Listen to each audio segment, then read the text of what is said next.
Good morning. This is Father Stephen Kelly from St. John's Church in Detroit, and we're continuing our series of daily morning meditations, where we generally look at one or another of the lessons that are assigned for morning or evening prayer, what is known as the Daily Office Lectionary.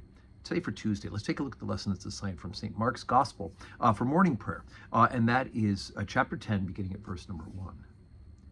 And he arose from thence, and cometh unto the coasts of Judea by the farther side of Jordan, and the people resort unto him again, and as he was wont, he taught them again. And the Pharisees came to him, and asked him, Is it lawful for a man to put away his wife? Tempting him. And he answered, he said unto them, What did Moses command you? And they said, Moses suffered to write a bill of divorcement, and to put her away. And Jesus answered and said unto them, For the hardness of your heart he wrote you this precept. But from the beginning of creation God made them male and female. For this cause shall a man leave his father and mother, and cleave to his wife, and they twain shall be one flesh. So then they are no more twain, but one flesh. What therefore God hath joined together, let no man put asunder. And in the house his disciples asked him again of the same matter. And he said unto them, Whosoever shall put away his wife and marry another committeth adultery against her. And if a woman shall put away her husband and be married to another, she committeth adultery.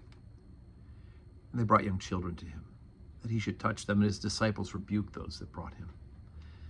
But when Jesus saw it, he was much displeased, and said unto them, Suffer the little children to come unto me, and forbid them not, for of such is the kingdom of God. Verily I say unto you, whosoever shall not receive the kingdom of God as a little child, he shall not enter therein. And he took them up in his arms. He put his hands upon them and blessed them.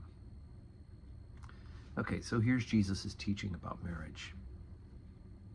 It's a lifelong arrangement between a man and a woman, right? A man shall leave his wife, leave his family, right, and be joined to each other, and that it is to be for life.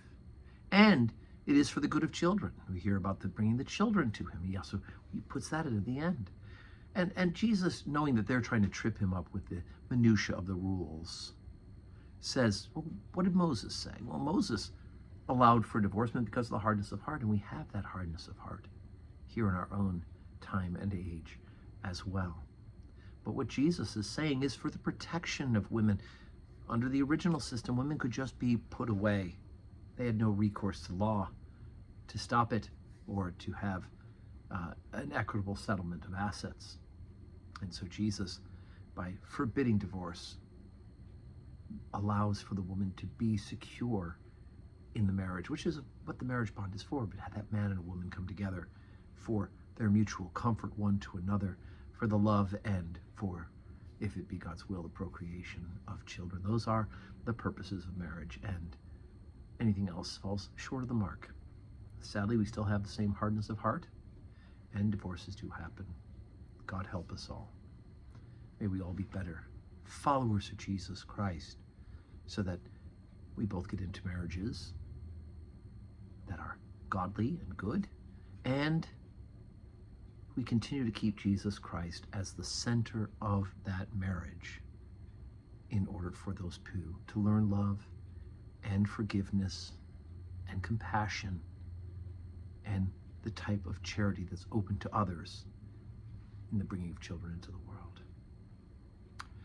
So today's Tuesday. We do have 12:15 Holy Communion, 4 o'clock evening prayer, and tonight is Shrove Tuesday, the day before Lent begins. We do have this pancake supper tonight at 6 o'clock with some trivia, so I do hope you can join us here at St. John's Church. If not, you can watch the live stream services where you're watching this morning meditation, and may God grant you a Tuesday that is full of blessings.